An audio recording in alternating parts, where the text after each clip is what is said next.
Hola, soy Sofía. En la fiesta de aniversario de mis padres, frente a más de 100 invitados, mi propio padre levantó su copa, me miró a los ojos y me llamó la mayor decepción de su vida. En ese instante, sentí cómo se rompía el último hilo de esperanza que me unía a esa familia, un hilo que yo, tontamente, había pasado años tratando de mantener intacto. Fue un quiebre limpio, silencioso y absoluto. ¿Alguna vez te has sentido tan completamente invisible en el lugar donde más deberías importar? Antes de contarte cómo el sonido de un helicóptero militar interrumpió ese silencio sepulcral para cambiarlo todo, déjame un comentario diciéndome desde dónde me estás viendo y suscríbete al canal. Créeme, no querrás perderte la cara que puso mi padre cuando descubrió quién era yo en realidad. La invitación había llegado como una orden, no como una solicitud. El 40º aniversario de bodas de mis padres, Ricardo e Isabel, era el evento social del año en su círculo de Coral Gables. Conduje mi modesto auto hasta la entrada de la villa, sintiéndome inmediatamente fuera de lugar mientras el valet, con una sonrisa ensayada, lo estacionaba discretamente lejos de los Mercedes y Porsches que adornaban el camino de entrada. El aire olía a jazmín, a césped recién cortado y a ese tipo de dinero antiguo que se esfuerza por parecer casual. Cada detalle gritaba opulencia. Las luces colgantes que parecían estrellas atrapadas en los árboles, el murmullo de las conversaciones elegantes y el tintineo de copas de cristal que contenían champán carísimo. Yo, con mi sencillo vestido azul marino y mi trabajo de administrativa de bajo nivel en el gobierno, era una nota discordante en esa sinfonía de éxito. Mi madre, Isabel, fue la primera en recibirme, con una sonrisa tan frágil como la copa que sostenía. «Sofía, qué bueno que viniste», dijo, dándome un beso en la mejilla que apenas rozó mi piel. Su mirada recorrió mi atuendo en una fracción de segundo. «Ese vestido es muy sencillo, pero te queda bien». Era su forma de decir que no encajaba. Una crítica envuelta en un cumplido vacío. Ella era una experta en el arte de la evasión. Había pasado 40 años perfeccionando su habilidad para no ver, no oír y, sobre todo, no confrontar la crueldad silenciosa de mi padre. Su lealtad no era hacia sus hijos, sino hacia la fachada de perfección que habían construido juntos, una fachada que mi existencia modesta amenazaba con agrietar. Poco después apareció mi hermano, Mateo, el hijo dorado, con su traje a la medida y una sonrisa de suficiencia. Era la encarnación de todas las ambiciones de mi padre. «Hermanita, al fin», dijo, dándome un abrazo que se sintió más como una evaluación. «¿Cómo va todo en ese pequeño apartamento? Me imagino que debes estar ahorrando una fortuna con ese trabajo tuyo». La mención de mi vida era una daga sutil, diseñada para recordarme mi lugar en la jerarquía familiar. Él vivía en un lujoso condominio en Brickell, un regalo de nuestro padre por haberse graduado de la escuela de leyes y unirse a la firma familiar. Su éxito era un arma que mi padre usaba constantemente contra mí, y Mateo parecía disfrutar de su papel en ese cruel teatro. Buscando un respiro, me alejé hacia una esquina menos concurrida del jardín, cerca de una fuente iluminada. Fue entonces cuando mi celular vibró en mi bolso. Lo saqué y vi en la pantalla: número restringido, una punzada de alerta. Un reflejo condicionado por años de entrenamiento recorrió mi cuerpo, mi vida real, la que mantenía oculta bajo capas de secretismo y mentiras piadosas, estaba llamando a la puerta de este mundo de apariencias. Por un segundo, mi pulso se aceleró. Sin embargo, no era la señal de emergencia acordada. Era una llamada no programada, una posible intrusión. Con un movimiento rápido y decidido, silencié el teléfono y lo guardé. En ese momento, mi deber era ser Sofía, la hija decepcionante. Mi otro yo podía esperar. Fue entonces cuando lo vi. Mi padre, Ricardo, se movía entre los invitados como un rey en su corte. Tenía 60 años, pero se mantenía en una forma impecable, con un traje italiano que costaba más que mi alquiler de 6 meses. En su muñeca, su Rolex de oro brillaba bajo las luces del jardín cada vez que gesticulaba. un recordatorio constante de lo que él valoraba, el estatus, el poder y la riqueza material. Cuando sus ojos finalmente se posaron en mí, su sonrisa se tensó. Se acercó, no para darme la bienvenida, sino para hacerme una inspección. «Ah, Sofía, llegaste», dijo, su tono tan frío como el hielo en la bebida de un invitado cercano. No hubo un abrazo, ni una palabra de afecto. Solo una mirada que me desnudaba y me encontraba, como siempre, deficiente. Durante la siguiente hora, me convertí en un fantasma en mi propia familia. Observé a mi padre reír a carcajadas con sus socios, a mi madre sonreír a las esposas de otros empresarios, y a Mateo encantar a todos con historias de sus recientes éxitos legales. Yo deambulaba con una copa de agua con gas, sintiendo las miradas de lástima de algunos conocidos de la familia, aquellos que sabían la historia de la oveja negra. Me sentía como una pieza de museo mal catalogada, una curiosidad que nadie entendía por qué seguía en exhibición. Cada murmullo que escuchaba a mi paso, cada sonrisa condescendiente, era una pequeña piedra lanzada contra el escudo invisible que había construido durante años para protegerme de su juicio. Pero esa noche, el escudo se sentía peligrosamente delgado. Finalmente, el momento culminante de la noche llegó. Ricardo golpeó suavemente su copa de champán con un tenedor, y un silencio expectante cayó sobre el jardín. Se paró en una pequeña tarima improvisada, con mi madre a su lado, radiante y sumisa. Las luces se atenuaron ligeramente, enfocando toda la atención en él. Comenzó su discurso, su voz resonando con la confianza de un hombre acostumbrado a ser escuchado. Agradeció a todos por venir. Habló de sus 40 años junto a Isabel con una elocuencia ensayada, y luego se volvió hacia Mateo, llenándolo de elogios. «Mi hijo, mi heredero, un hombre que engrandece el nombre de nuestra familia cada día», dijo, y la multitud aplaudió calurosamente. Yo me quedé inmóvil, anticipando lo que vendría después. Era una rutina que conocía de memoria, el elogio para Mateo, seguido por el silencio o, peor aún, por un comentario pasivo-agresivo hacia mí. Pero esa noche fue diferente. Después de que los aplausos por Mateo se calmaron, mi padre no continuó con el siguiente punto de su discurso. En cambio, barrió el jardín con la mirada hasta que sus ojos, fríos y calculadores, se clavaron en los míos. Hubo una pausa, un silencio tan denso que podía sentirse físicamente. Todos siguieron su mirada y, de repente, 100 pares de ojos estaban fijos en mí. En ese momento, supe que no sería un comentario sutil. Supe que el golpe final, el que había estado preparando durante años, estaba a punto de llegar. «Y luego está Sofía», dijo mi padre, y su voz, que momentos antes había estado llena de orgullo al hablar de Mateo, adquirió un filo cortante. El silencio en el jardín se volvió pesado, opresivo.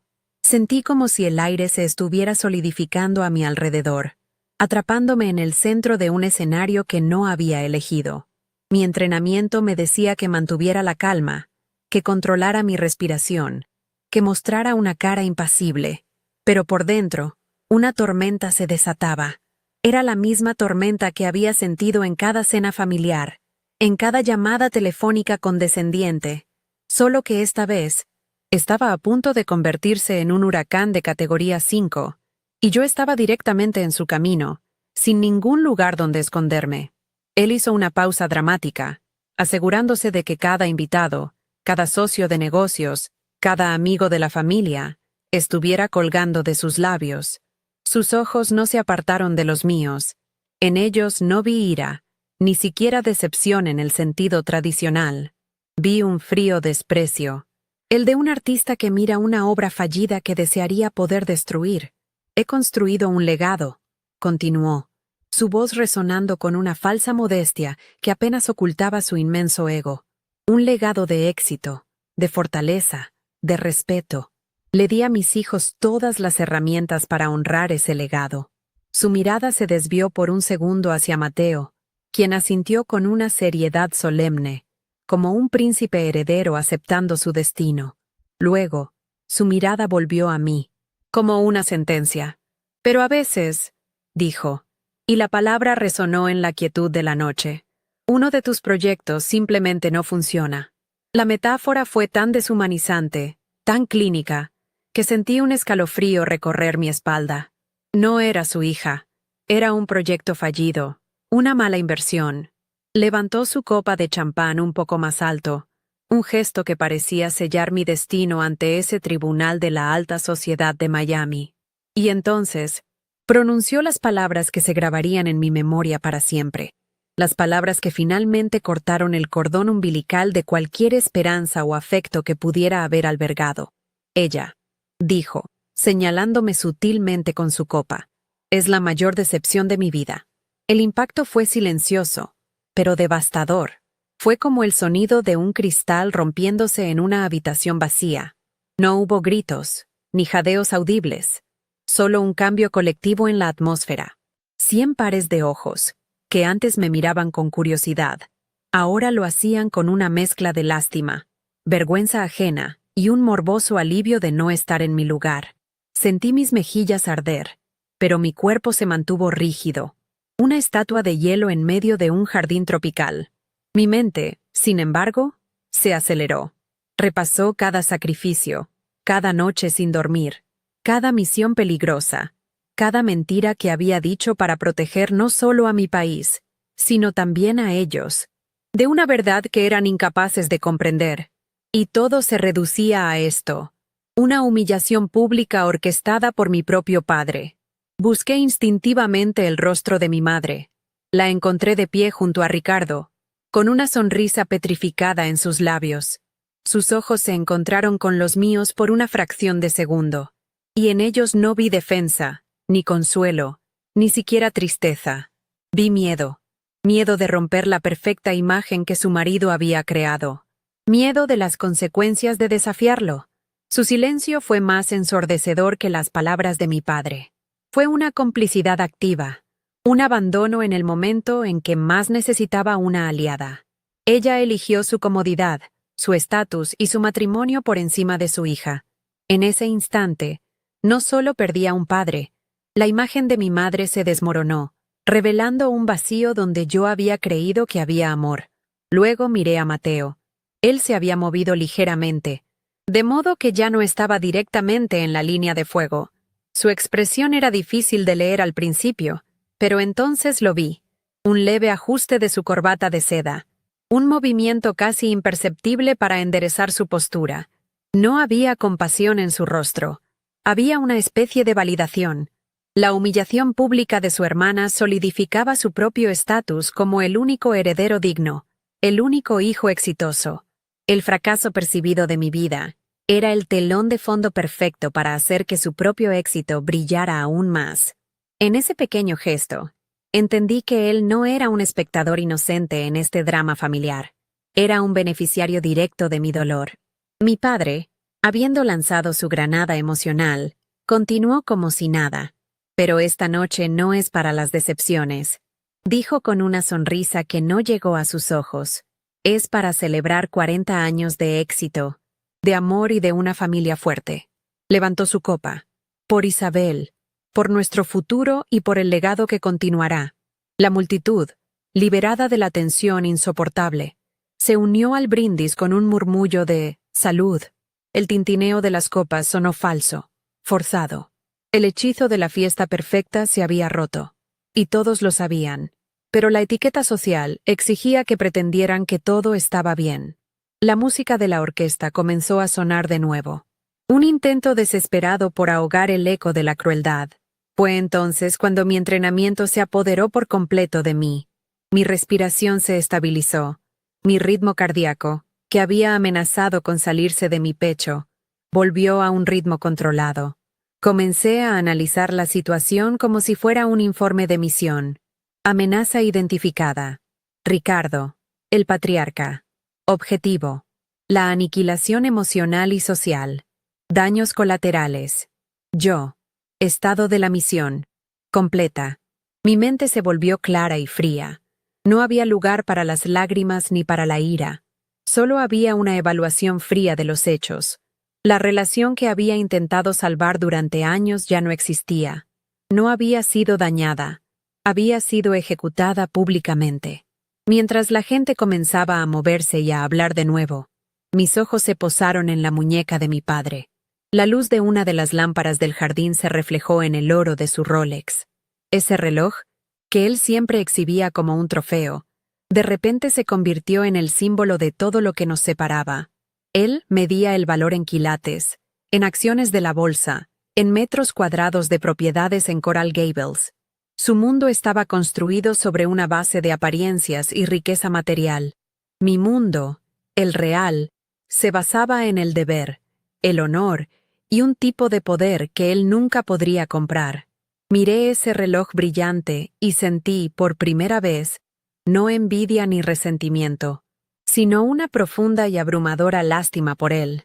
Comprendí que su discurso no era solo un ataque personal, era una declaración de intenciones.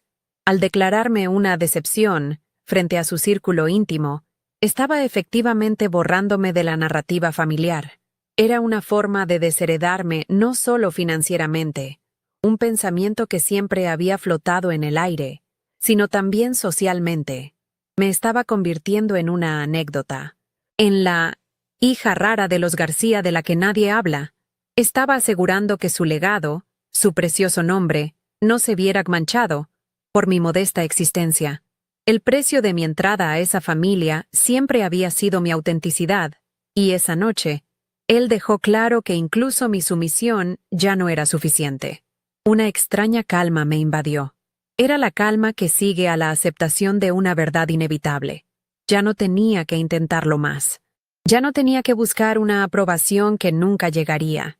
Ya no tenía que sentirme culpable por la vida secreta que llevaba. Él me había liberado. Con su acto de máxima crueldad, me había dado el regalo más grande que jamás podría haberme ofrecido. La libertad de ser quien realmente era, sin la carga de su juicio. Me quedé allí, entre los susurros y las miradas de compasión, pero ya no estaba realmente allí. Mi mente ya estaba a kilómetros de distancia, en un lugar donde mi valor no se medía por un vestido sencillo o un apartamento pequeño, sino por las decisiones que tomaba cuando vidas estaban en juego. El último hilo se había roto, y yo, por fin, estaba a la deriva, sola y completamente libre. Con una calma que no sentía mía, me di la vuelta, con la intención de marcharme discretamente, de desaparecer sin más ruido del que ya se había hecho. Pero la fiesta, como un organismo herido, intentaba curarse a sí misma. La orquesta subió el volumen de una melodía de jazz suave, un intento patético de suturar la herida abierta en el ambiente. La gente reanudó sus conversaciones en murmullos, lanzándome miradas de reojo, como si yo fuera la escena de un accidente del que no podían apartar la vista. Cada sonrisa forzada, cada copa que se alzaba con un poco más de ímpetu, era un testimonio de la fractura que mi padre había provocado. Yo era el elefante en la habitación, la mancha en el mantel de seda, y mi única opción era quedarme quieta, esperando el momento adecuado para evaporarme sin dejar rastro, convirtiéndome en el fantasma que ellos siempre habían querido que fuera. Fue una de las viejas amigas de mi madre, una mujer llamada Elena, quien se atrevió a acercarse. Su rostro estaba bañado en una compasión tan artificial que casi podía oler el plástico. «Sofía, querida», dijo, poniendo una mano enjollada en mi brazo. «No le hagas caso a tu padre. Sabes cómo es cuando bebe un poco de más. Es un hombre de negocios, muy exigente consigo mismo y con los demás. Sus palabras, que pretendían ser un bálsamo, eran sal en la herida. No solo estaba excusando su crueldad, sino que también estaba insinuando que el problema era yo, por no cumplir con sus exigentes estándares. Le di una sonrisa vacía, un gesto que había perfeccionado con los años. «Gracias, Elena. Estoy bien», mentí. Y la frialdad en mi propia voz me sorprendió. Ella se retiró, satisfecha de haber cumplido con su deber social de la compasión. Buscando refugio en la oscuridad del borde del jardín, me escondí detrás de un seto de hibiscos bien podado. Desde allí, tenía una vista clara de la terraza donde mi padre y Mateo hablaban en voz baja. No podía oír cada palabra, pero el viento me trajo fragmentos de su conversación, fragmentos que cimentaron la decisión que ya había tomado. Completamente fuera de control. Una vergüenza pública, escuché decir a Mateo. Su tono una mezcla de indignación y satisfacción. Luego la voz de mi padre, más dura, más clara. No te preocupes. Todo está arreglado. Ella no verá ni un centavo del fideicomiso. El legado es tuyo, y solo tuyo. Me aseguraré de que no pueda manchar nuestro nombre nunca más. La confirmación fue innecesaria, pero escucharla en voz alta tuvo el efecto de un martillo golpeando el último clavo en un ataúd. No sentí dolor, ni siquiera rabia. Sentí una claridad absoluta. La desheredación no era una amenaza. Era un hecho consumado, una transacción de negocios. Mi padre no estaba castigando a una hija. Estaba eliminando un activo de bajo rendimiento de su cartera. Miré su Rolex dorado brillar mientras gesticulaba, enfatizando sus puntos a Mateo. Ese reloj era su brújula moral, su Dios. Medía el tiempo en incrementos de ganancias y pérdidas, y yo era una pérdida. Comprendí que su crueldad no era emocional, era pragmática. Era la forma más eficiente de cortar lazos, de asegurar que su perfecto imperio no tuviera fisuras, y en su lógica retorcida, tenía sentido. Yo no encajaba en su balance. Era una deuda emocional que finalmente había decidido cancelar. Fue en ese preciso instante que mi celular vibró de nuevo en mi bolso. Pero esta vez fue diferente. No fue la vibración continua de una llamada normal. Fue una serie de pulsos cortos y rápidos. 2 cortos, 1 largo, 2 cortos. El código de emergencia preestablecido. Cierra Oscar, cierra. Una señal que anulaba cualquier protocolo, cualquier tapadera, cualquier fiesta de aniversario. Significaba que algo a nivel nacional estaba ocurriendo y que mi presencia era requerida de inmediato. Un escalofrío. Esta vez no de humillación sino de pura adrenalina. Recorrió mi cuerpo. La fiesta, mi padre, el fideicomiso. Todo se desvaneció en una niebla insignificante. Mi verdadera vida, la que importaba, estaba reclamando su lugar. Saqué el teléfono. La pantalla solo mostraba una palabra. Nómada. Era mi indicativo. Era hora de ir a trabajar. Mi entrenamiento se activó como un interruptor. Mi postura cambió. Mis hombros se enderezaron. Mis ojos, que habían estado vagando sin rumbo, ahora escaneaban el perímetro con un propósito. Evalué las salidas, la densidad de la multitud, el terreno. El jardín de la opulenta villa de mis padres se transformó en un mapa táctico. La fuente iluminada se convirtió en un obstáculo.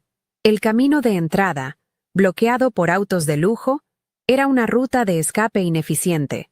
Mi mente, que momentos antes estaba procesando el trauma familiar, ahora calculaba ángulos, tiempos de respuesta y protocolos de extracción.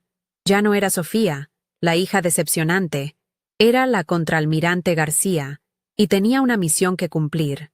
El mundo de apariencias de mi padre estaba a punto de colisionar con mi realidad. Y entonces lo oí.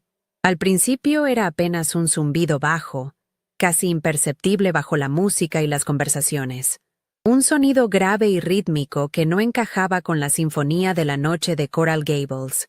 La mayoría de la gente no lo notó, demasiado absorta en sus copas de champán y sus chismes, pero para mí era tan claro como una campana en una biblioteca. Era un sonido que conocía íntimamente, el latido de un corazón mecánico que había escuchado en desiertos lejanos y sobre océanos oscuros. El sonido de rotores cortando el aire. Levanté la vista hacia el cielo estrellado, más allá de las luces de hadas que colgaban de los árboles, y esperé. Sabía que no estaba imaginándolo. Estaban viniendo por mí. El zumbido se convirtió en un estruendo. Las conversaciones comenzaron a flaquear cuando el sonido se volvió demasiado insistente para ser ignorado. Un invitado señaló hacia el cielo. «¿Qué es eso?», preguntó, su voz teñida de una mezcla de curiosidad y alarma. El murmullo se extendió por el jardín. Las cabezas se giraron hacia arriba. La orquesta, confundida, dejó de tocar, y en el silencio resultante, el ruido del helicóptero se apoderó de todo, una presencia innegable y abrumadora que descendía sobre nosotros. Vi el rostro de mi padre cambiar de la arrogancia a la confusión y luego a la irritación. ¿Quién se atrevía a interrumpir su noche perfecta, su celebración de poder y estatus, con un ruido tan vulgar y disruptivo?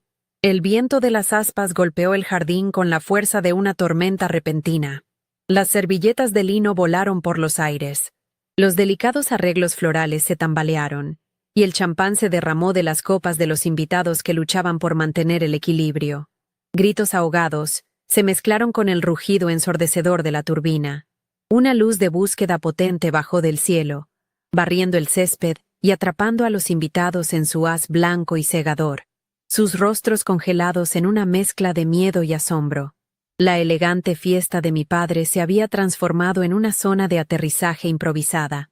Su mundo perfectamente controlado se estaba desintegrando, literalmente, por una fuerza que él no podía comprender ni comprar. Y allí estaba, descendiendo con una precisión aterradora, un helicóptero MH-60 Seahawk de la Marina de los Estados Unidos, su fuselaje gris oscuro un contraste brutal contra la opulencia de la villa. Se cernió sobre el césped inmaculado, el césped que mi padre cuidaba con una obsesión casi religiosa, preparándose para aterrizar. Los invitados se encogieron, protegiéndose la cara del viento y los escombros. Todos, excepto yo. Me quedé perfectamente quieta en mi rincón oscuro, observando cómo mi mundo real irrumpía en el falso. El haz de luz me encontró, y por un momento, estuve en el centro del escenario una vez más. Pero esta vez, no era por la humillación de mi padre, era porque la nación me estaba llamando. Desde mi escondite, vi cómo el haz de luz del helicóptero me atrapaba, pintándome de un blanco fantasmal contra la oscuridad del jardín. El rugido de los rotores era un trueno que ahogaba cualquier otro sonido, una fuerza de la naturaleza que había invadido el santuario de mi padre.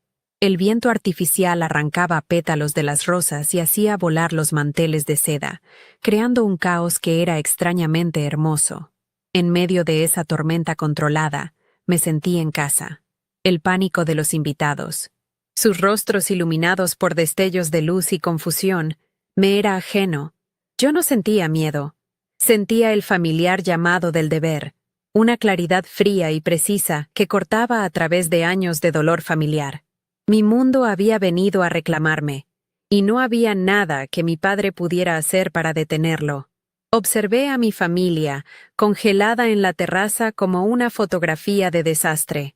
El rostro de mi padre, Ricardo, era una máscara de furia e incredulidad.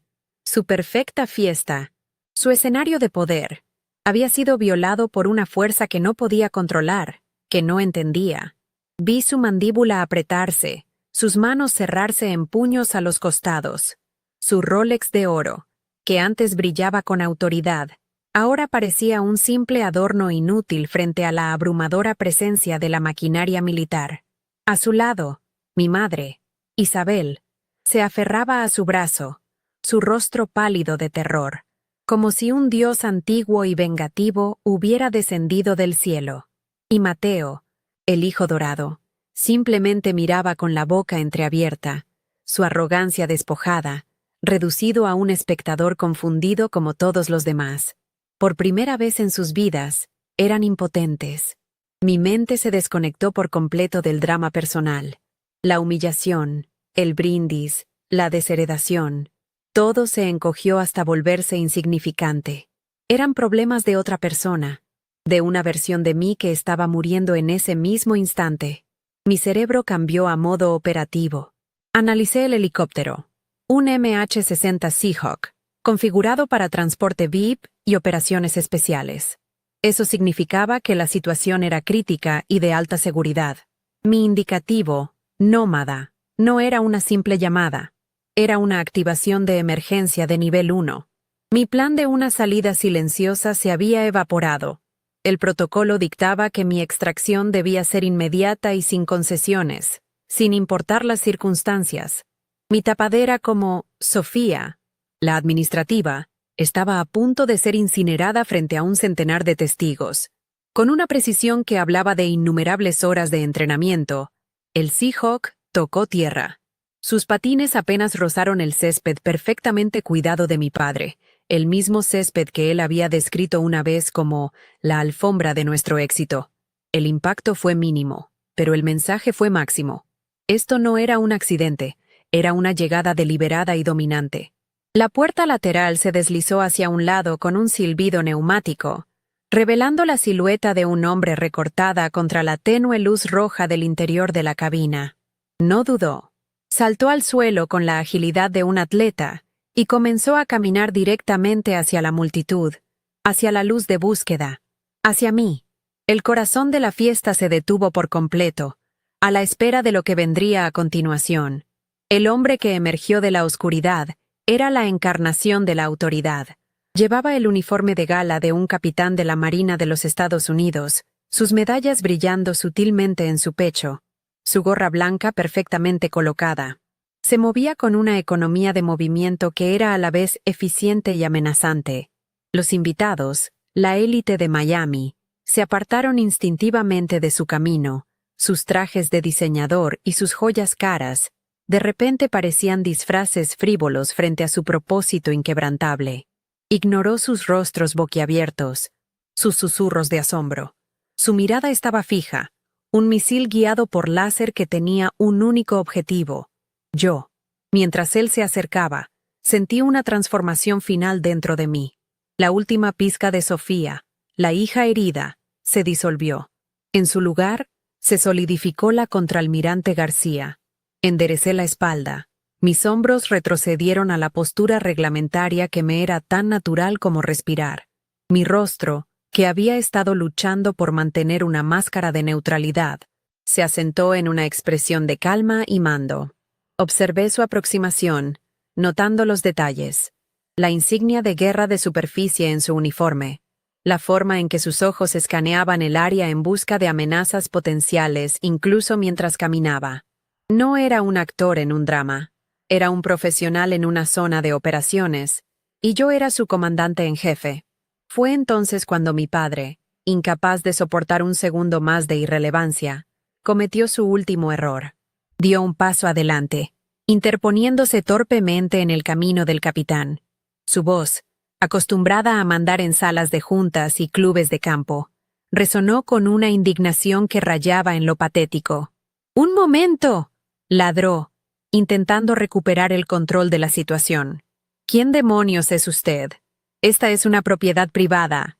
Exijo saber qué está pasando aquí ahora mismo. Fue un intento desesperado de reafirmar su dominio en un mundo que ya no le pertenecía, agitando su Rolex como si fuera un cetro de poder. El capitán ni siquiera se detuvo. Giró la cabeza ligeramente, dedicándole a mi padre una mirada tan fría y despectiva que pareció absorber todo el calor a su alrededor.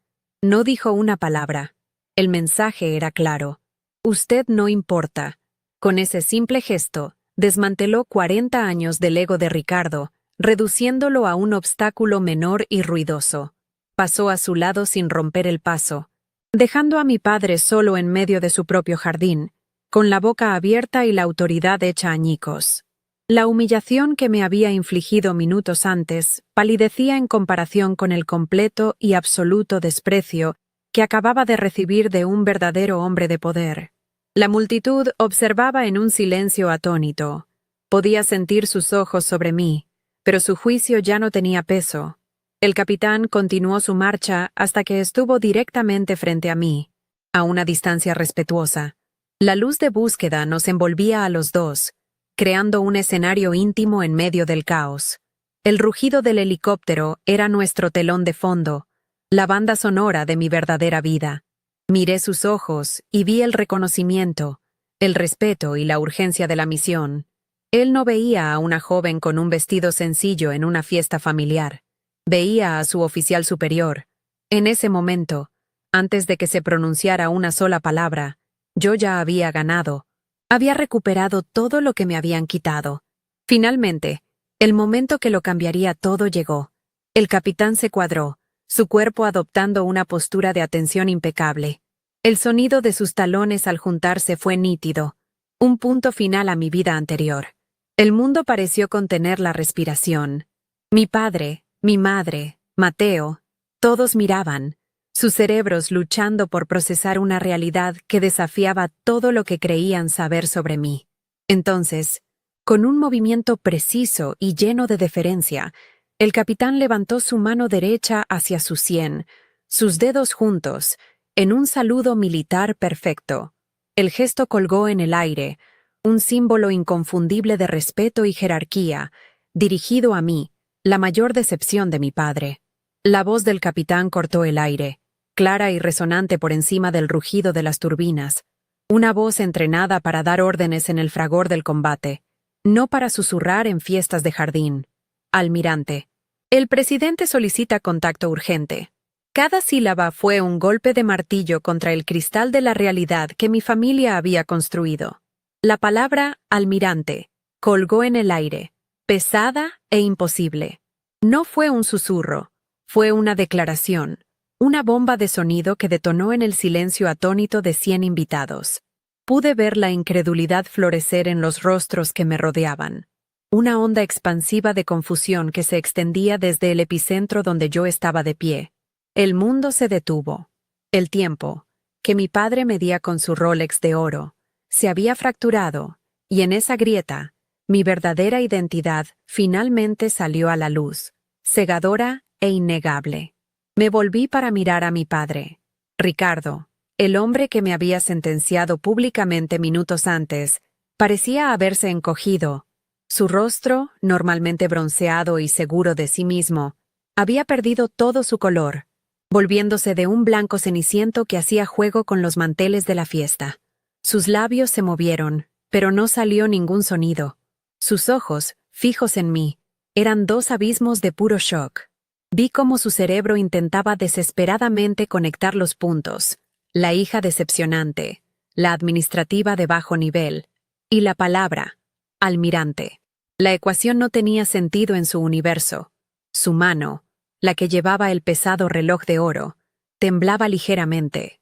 En ese instante, todo su dinero, toda su influencia, todo su estatus social se evaporaron, convirtiéndose en humo inútil frente a un poder que él nunca podría comprar ni comprender.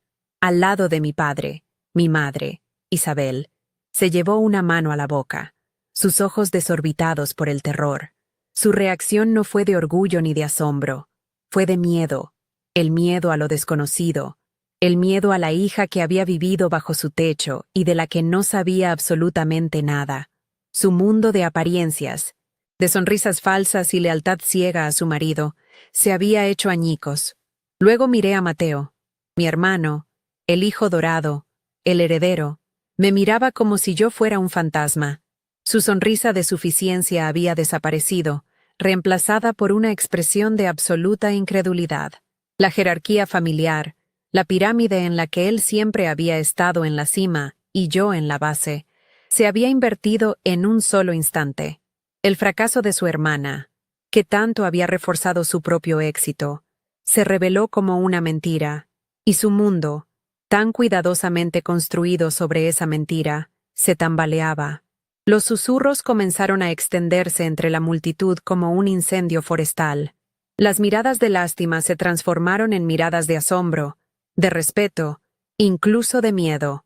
La pobre Sofía había desaparecido. En su lugar había una figura de autoridad incomprensible. Escuché fragmentos de conversaciones. ¿Almirante? ¿Ella? ¿Es una broma? Ricardo debe estar a punto de sufrir un infarto.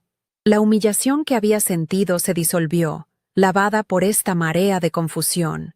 Ya no era el objeto de su compasión. Me había convertido en un enigma, un misterio que ninguno de ellos podría resolver. La narrativa de mi vida, que mi padre había intentado escribir con tanta crueldad, había sido arrancada de sus manos y reescrita en un lenguaje que él no podía leer. Un extraño sentimiento de desapego se apoderó de mí. No sentí triunfo. No sentí el deseo de decir, se los dije. El dolor que me había anclado a esta familia durante tantos años simplemente se desvaneció, reemplazado por el peso familiar de la responsabilidad. La emergencia era real. La llamada del presidente era real. Esta fiesta, esta gente, este drama familiar, Todo se sentía como un sueño lejano, una obra de teatro a la que había sido obligada a asistir y que finalmente había terminado. Mi lugar no estaba aquí, entre las copas de champán y las mentiras bien vestidas. Mi lugar estaba allí fuera, en el mundo real, donde las decisiones tenían consecuencias de vida o muerte. Esta revelación no era para ellos, era para mí. Era mi liberación final. Me volví hacia el capitán, ignorando por completo el caos que se desarrollaba a mi alrededor. Asentí una vez, un gesto corto y preciso. Entendido, capitán, dije, y mi propia voz sonó extraña en mis oídos, más firme y más profunda de lo que la recordaba. Era la voz de mando que usaba en el Pentágono, no la voz suave y vacilante de la hija de Ricardo. El capitán, cuyo apellido según su placa era Morales, no parpadeó. Su profesionalismo era un ancla en medio de la tormenta emocional. Tenemos una línea segura lista en la aeronave, señora. La situación es de nivel alfa. Nivel alfa. Eso significaba una amenaza inminente a la seguridad nacional. Cualquier duda que pudiera haber tenido sobre la necesidad de esta extracción dramática se evaporó. El capitán Morales me entregó una tableta reforzada, su pantalla ya brillando con datos encriptados y mapas tácticos. La tomé, mis dedos moviéndose sobre la interfaz con una familiaridad que contrastaba brutalmente con la forma en que había sostenido la copa de agua con gas momentos antes. Era una extensión de mí misma, una herramienta de mi verdadero oficio. El simple acto de sostenerla me centró, me devolvió a mi elemento. La luz de la pantalla iluminó mi rostro, y por un momento, el mundo exterior desapareció. Solo existíamos la misión, el deber y la crisis que se desarrollaba a miles de kilómetros de distancia. La fiesta de aniversario de mis padres se había convertido, oficialmente, en mi nueva sala de situación. Tenemos que irnos. Le dije al capitán. Mi voz no dejaba lugar a la discusión. Él asintió y se hizo a un lado, despejando mi camino hacia el helicóptero. Di mi primer paso, alejándome del seto de hibiscos y entrando de nuevo en el centro del jardín. La multitud retrocedió instintivamente, abriéndome un pasillo como si yo fuera de la realeza. El viento de los rotores azotaba mi sencillo vestido azul marino contra mis piernas, pero caminé con una estabilidad que venía de dentro. Cada paso era una afirmación de quién era yo. Cada metro que me acercaba al Seahawk era un metro que me alejaba de la prisión de expectativas en la que había vivido durante 26 años. Justo antes de llegar a la puerta abierta del helicóptero, me detuve. Sentí la necesidad de mirar hacia atrás una última vez. Mis ojos buscaron a mi padre entre la multitud paralizada. Estaba exactamente donde lo había dejado, una estatua de arrogancia rota. Nuestros ojos se encontraron a través del viento y el ruido. En su mirada vi una tormenta de emociones. Shock, negación, una pizca de miedo y, por primera vez en mi vida, una pregunta. La pregunta de quién era yo realmente. Pero ya era demasiado tarde para las preguntas. Ya era demasiado tarde para cualquier cosa. No le ofrecí una sonrisa de victoria, ni una mirada de desprecio. Simplemente lo miré con una fría y absoluta finalidad. Era la mirada que le das a un capítulo cerrado, a un pasado que ya no tiene poder sobre ti. Subí al helicóptero sin ayuda, mis movimientos fluidos y eficientes. El interior era oscuro, funcional, y olía a queroseno y a metal, el perfume de mi verdadera vida. Me senté y me abroché el arnés de seguridad mientras el capitán Morales tomaba su asiento frente a mí. La puerta se deslizó y se cerró con un golpe sordo, sellando el ruido y el caos del exterior. A través de la pequeña ventana, vi por última vez el jardín de la opulenta villa, las luces de hadas parpadeando sobre las figuras congeladas de los invitados. Vi a mi padre, una figura pequeña y distante, observando cómo me elevaba hacia el cielo nocturno. No sentí tristeza, ni ira. Sentí paz. Mientras el helicóptero ganaba altura, la villa de Coral Gables se convirtió en un pequeño diorama de riqueza y desesperación. Las luces de la fiesta parecían joyas esparcidas sobre un paño de terciopelo oscuro. Allá abajo estaba el mundo que me había juzgado, humillado y rechazado. Allá abajo estaba un padre que acababa de descubrir que el proyecto fallido, que había despreciado, era más poderoso de lo que él jamás podría soñar. El Rolex en su muñeca seguiría marcando el tiempo, pero su mundo se había detenido para siempre en el momento en que un helicóptero de la Marina aterrizó en su césped. ¿Y yo? La almirante García volaba hacia la noche, hacia mi deber, finalmente y completamente libre. La mayor decepción de su vida se había convertido en su mayor misterio. Dentro del Seahawk, el mundo exterior se desvaneció en un murmullo sordo. El caos de la fiesta, las caras de asombro, el jardín iluminado, todo quedó sellado tras la puerta metálica. La luz roja de la cabina me envolvió, devolviéndome a un entorno de funcionalidad y propósito.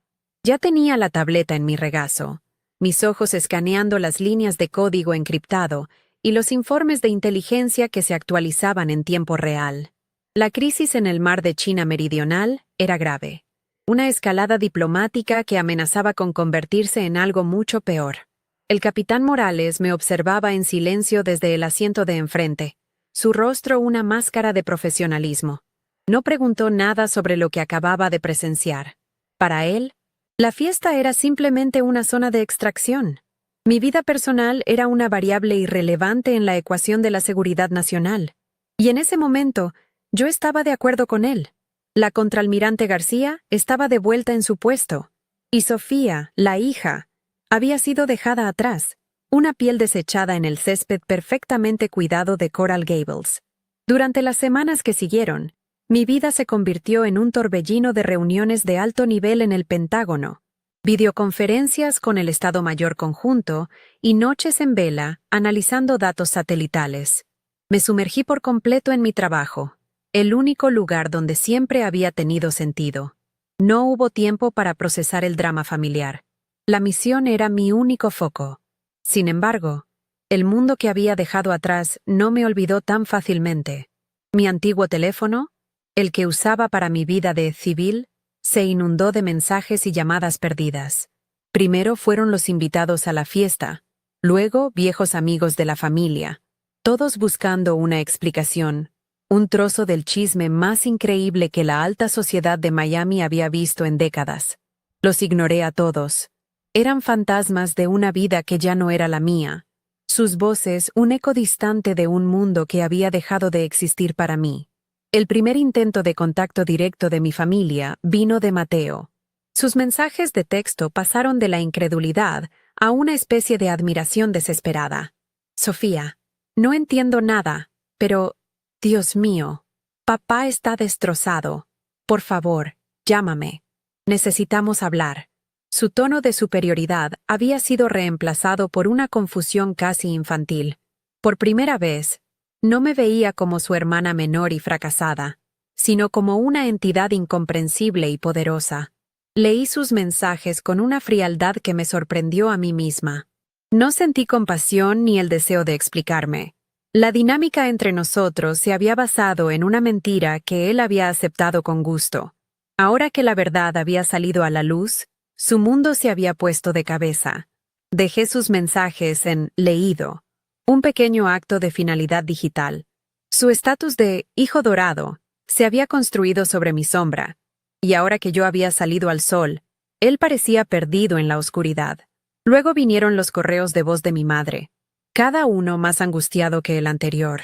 Eran un torrente de disculpas, lamentos y súplicas. Hija, por favor, perdóname. Nunca supe, nunca imaginé. Tu padre no ha sido el mismo desde esa noche. Apenas habla. Se queda mirando su reloj como si no entendiera el tiempo. Su voz temblaba, llena de un arrepentimiento que llegaba 20 años tarde. Escuché cada mensaje, sintiendo una punzada de la vieja herida, un eco del anhelo de la niña que solo quería la protección de su madre. Pero la mujer que hablaba en esos mensajes no era una aliada. Era cómplice de mi dolor por su propio confort. Su debilidad había permitido que la crueldad de mi padre floreciera sin control. Borré los mensajes uno por uno. Amarla desde la distancia era el único tipo de relación que podíamos tener ahora. Una relación basada en un silencio saludable. Ricardo no llamó. No envió un mensaje. Su intento fue, como siempre, una demostración de poder y control. 2 semanas después del incidente, recibí un sobre de un prestigioso bufete de abogados de Brickell. Dentro no había una carta de disculpa, sino documentos legales. Era una oferta para restablecer mi plena participación en el fideicomiso familiar y una invitación a una reunión privada para discutir el futuro del legado García.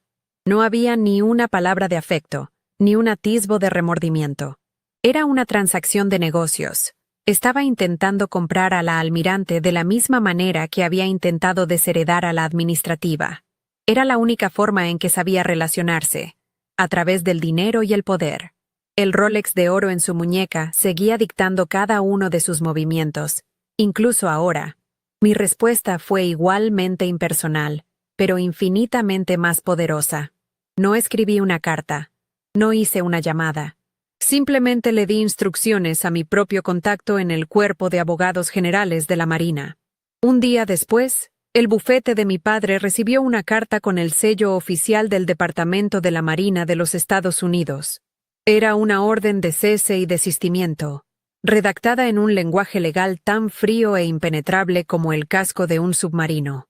Prohibía cualquier tipo de contacto futuro conmigo a través de cualquier medio, citando razones de seguridad nacional y la necesidad de evitar distracciones indebidas en mis deberes oficiales. No era una hija rechazando a su padre, era una rama del gobierno de los Estados Unidos levantando un muro infranqueable.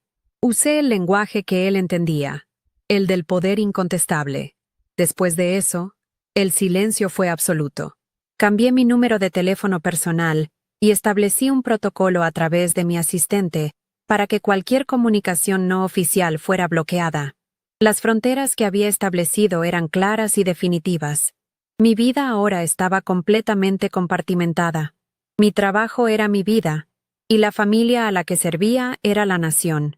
La familia en la que había nacido se había convertido en un archivo clasificado en el sótano de mi memoria.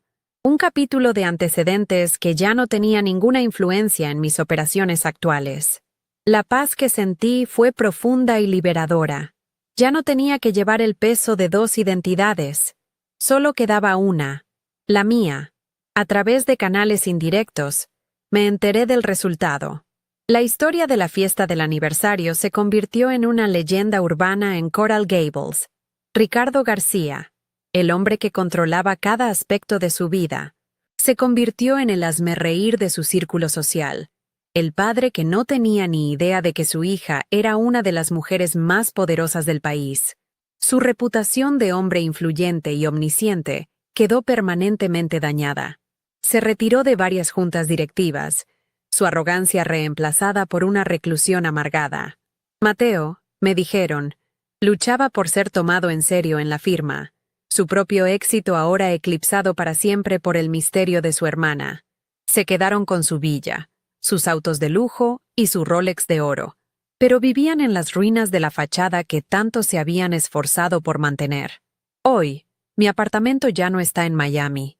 Miro por la ventana de mi oficina en Washington, D.C., con vistas al río Potomac. El modesto vestido azul marino fue reemplazado hace mucho tiempo por el impecable uniforme blanco de la Marina. Ya no siento la necesidad de una validación externa. El respeto que recibo de mis colegas, la confianza que el país deposita en mí, es todo lo que necesito. La humillación en ese jardín no me rompió, me forjó.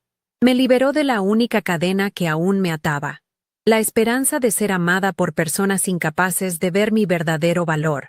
No hay amargura, ni triunfo, solo una calma tranquila. El helicóptero no solo me sacó de una fiesta, me sacó de una vida que no era la mía, y me devolvió a la que sí lo era. Y por primera vez, estoy completa, sola, y finalmente en paz.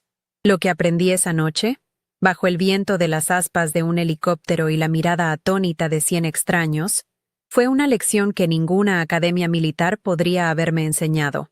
Aprendí que tu valor no lo determina la opinión de quienes son incapaces de verte. Durante años, busqué mi reflejo en los ojos de mi familia y solo encontré una versión distorsionada y disminuida de mí misma. Viví encadenada a su juicio, creyendo que su decepción era mi fracaso. Pero en el momento en que me declararon una pérdida, En el instante en que me humillaron públicamente, me di cuenta de que el único poder que tenían sobre mí era el que yo misma les había entregado. Su opinión no era un espejo de mi alma, sino una ventana a sus propias limitaciones. El mundo de mi padre, con su Rolex de oro como brújula y el estatus como religión, era una construcción frágil. Él medía el éxito en metros cuadrados y ceros en una cuenta bancaria, pero su imperio era de cristal, y el sonido de mi realidad lo hizo añicos. Comprendí que el verdadero poder no es el que se exhibe, sino el que se ejerce en silencio, con responsabilidad y propósito. Su riqueza podía comprar influencia, pero no podía comprar el respeto que se gana con el deber, ni la autoridad que emana de la integridad.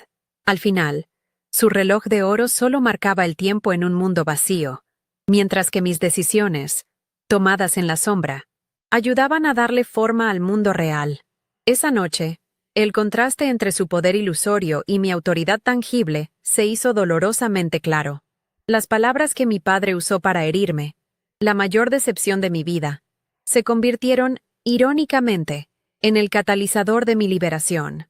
Ese acto de máxima crueldad no me destruyó. Cortó el último hilo de esperanza tóxica que me ataba a su aprobación. Fue un regalo. Me liberó de la obligación de seguir intentando encajar en un molde que nunca fue para mí.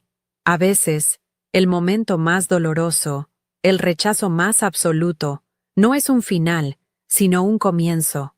Es el universo dándote un empujón violento para que dejes de mirar hacia atrás y empieces a caminar hacia el futuro que te pertenece, sin el peso de quienes no merecen hacer el viaje contigo. La humillación fue el precio de mi libertad, y puedo decirles que fue el mejor negocio de mi vida. Durante años, viví mi verdad en secreto, creyendo que era una carga que debía ocultar para proteger a mi familia o, quizás, para protegerme de su juicio. Pero esa noche entendí que no le debes explicaciones a nadie sobre la vida que eliges vivir. Tu camino es tuyo. No necesitas la validación de otros para que tu propósito sea real. La fuerza que construyes en silencio, la persona en la que te conviertes cuando nadie te mira, es tu posesión más valiosa. No dejes que el miedo a ser incomprendido te impida ser quien realmente eres. Al final, tu autenticidad es la única armadura que realmente te protegerá, y su luz, tarde o temprano, encontrará la manera de brillar a través de cualquier sombra que intenten proyectar sobre ti.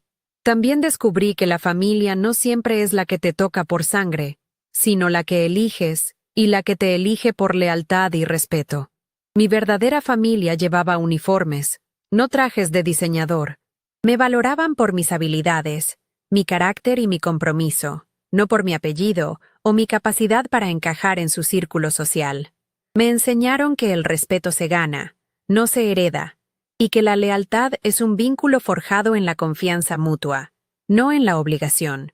Si el lugar donde naciste se siente como un campo de batalla, tienes el derecho de buscar tu propio batallón, de encontrar a las personas que lucharán a tu lado, no contra ti. La sangre te hace pariente, pero solo la lealtad te convierte en familia. Así que, si estás ahí fuera, sintiéndote invisible en el lugar donde más deberías importar, si te hacen creer que tu camino silencioso es un signo de fracaso, quiero que escuches esto. Tu verdad tiene su propia gravedad. No necesitas gritarla ni defenderla. Vívela. Constrúyela con cada decisión, con cada sacrificio que haces en la sombra. Fortalécete en tu propósito. Un día, sin que lo busques, el sonido de tu realidad se volverá tan fuerte que ahogará todas las voces que alguna vez dudaron de ti. No se trata de venganza, sino de realización. Se trata de convertirte en la persona que estabas destinada a ser, no a pesar de tus heridas, sino gracias a la fuerza que encontraste al sanarlas.